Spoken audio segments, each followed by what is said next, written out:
Welcome to the BEASTwriter podcast. I am your host, Ryan Sakamoto, and today we're going to be discussing the NFL approved contingency plan for a new playoff format. If you haven't heard, well, let's back up here. Okay, before the season began, the NFL owners approved a 14 playoff team format previously to the 12 playoff format. And what the new 14-team playoff format consisted of was 4 divisional winners and 3 wildcard teams from each conference. In addition, only the number 1 seed gets the bye week.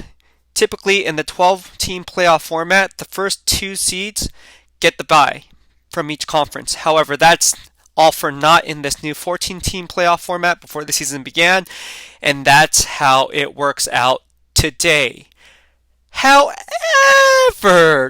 due to what I like to call the COVID year, the NFL owners just approved just moments ago a new 16-team playoff format. That's right, folks, 16 teams. That means 4 divisional winners, 4 wildcard teams, and no bye weeks, meaning everybody plays heads up, battle to battle, week in and week out. How do I feel about this? Well, who cares what I feel about this, because it really doesn't matter. Let's get to it and talk about the San Francisco 49ers, because due to the news, they're still in play. I know it sounds crazy, but they are actually at the number 9 seed right now, meaning they're only 1 game back from actually making this playoff run in this new playoff format, which is kind of crazy considering all the injuries and everything that's happened during COVID year. With that being said, I beg the question, and I said on Twitter, ask the question, with the new playoff format, do you want the 49ers to make it? And I'm not one to tank. I've worked with the San Francisco 49ers, covered them for 7 years, 5 years on the beat inside that locker room, and I can tell you right now, Kyle Shanahan is not the one to tank.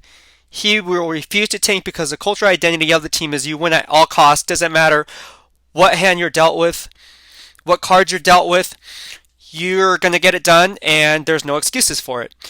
So, with that being said, do I think that the 49ers should tank? Absolutely not. I am in the same mindset as Kyle Shanahan. I think you roll with the players you have, and then you let the domino effect take its course based on how you do. Now, do I see them making a strong run at the Super Bowl? My answer would be no, but at the end of the day, it sends a strong message to your team that no matter what the scoreboard indicates at the end of the day, we're going to play all 4 quarters and give it all. Because that's our cultural identity. Now, if they're New York Jets, yeah, not so much. I think with Adam Gase, you kind of know what you're doing. You're tanking. There's a reason why you traded Avery Williamson. There's a reason why you traded Jordan Willis. There's a reason why you traded Steve McClendon. There's a reason why you traded Jamal Adams. The list goes on and on. So, 2 vastly different organizations with 2 different mindsets. That's just my opinion. All right? So, let's talk about the San Francisco 49ers, getting back to them. Do I want them to tank? No, I do not. But do I want them to make the playoffs? No, I do not. And here's the reason why. 1, the D is struggling. 2, their non-existent pass rush has not shown up. And you know in the NFL, especially in the playoff, you need to get to the quarterback. That's not happening all year long outside of Kerry Hyder Jr. So, what else? Let's go to the offense side of the ball. The whole offensive line is playing crap to crap.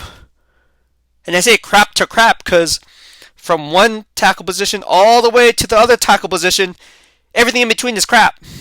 Hate to say it, bro. I'm not calling any player out specifically, but then again, I am, because you have a job to do.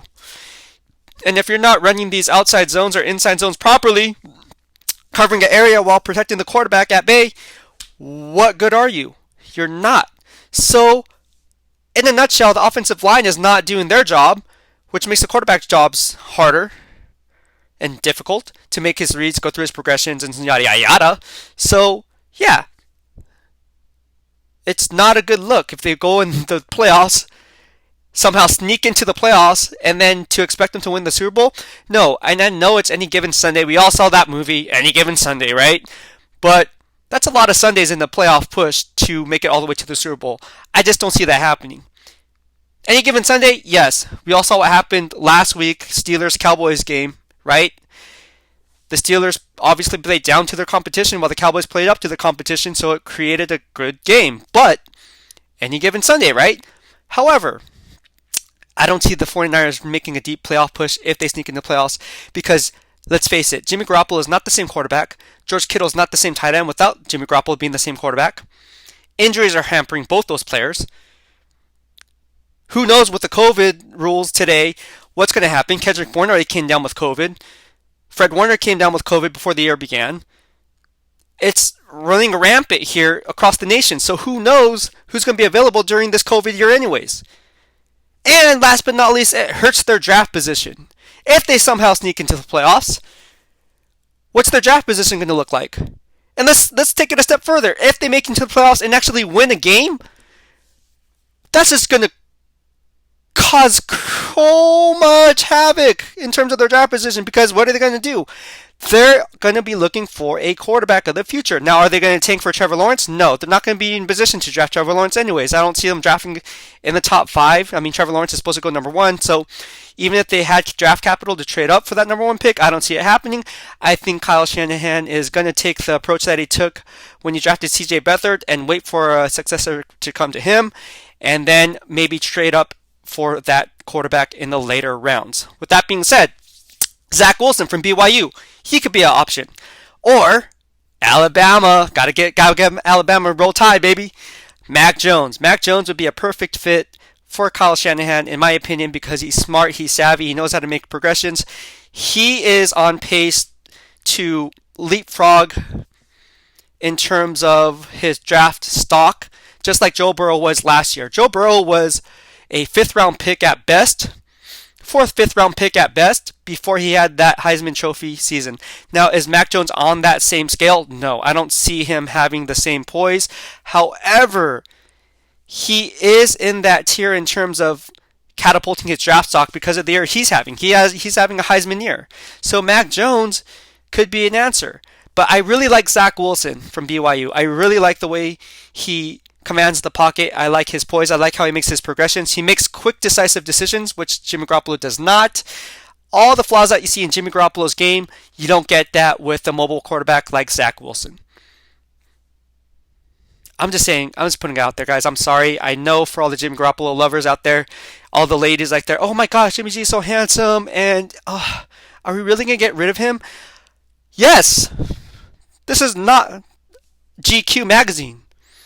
I'm just saying, all my friends who are females are like, oh my gosh, Ryan, what's up with Jimmy Garoppolo? What's going on? You know, I really want him to stay. And I say, why do you want him to stay for? Because he's hot. That's what they say, because he's hot. Come on, bro. Come on, ladies. Ain't going to work that way. All right? So, that's my analysis on that. The 16-team playoff format, if it were to happen because of regular season games being canceled, that's what they're going to move to from 14 teams to 16 teams, and the Niners are still in it to win it. Let me just break it down for you before I let you guys go, how that playoff format looks like as it currently stands. New Orleans Saints are 6-2. They have a stranglehold on the NFC. Seattle Seahawks are also 6-2. Green Bay Packers 6-2. Philadelphia Eagles come in at the 4th seed at 3-4. The NFC least. Then you have Tampa Bay Buccaneers at 6-3. And the reason why those two teams flip-flop is obviously because of division. Division winners have a higher seed than the wildcard team. All right. Arizona Cardinals come in at 5-3. The 7th seed is the Los Angeles Rams at 5-3. Chicago Bears at 5-4. And then the San Francisco 49ers at 4-5. If you were just paying attention right now, I just named all 4 NFC West teams. The Seahawks, Cardinals, Rams, and 49ers. All 4 of those teams can make the playoffs. That's crazy. That means the NFC West is stacked. It's stacked. It's stacked. No way around it. All right, well, that'll be it for me. I hope you had what I like to say. If you like my podcast, please subscribe to the YouTube channel in the lower right-hand corner of your screen and turn on the bell notification so you can stay up to date on all things Beast. Take care. Have a good night. BEASTwriter out.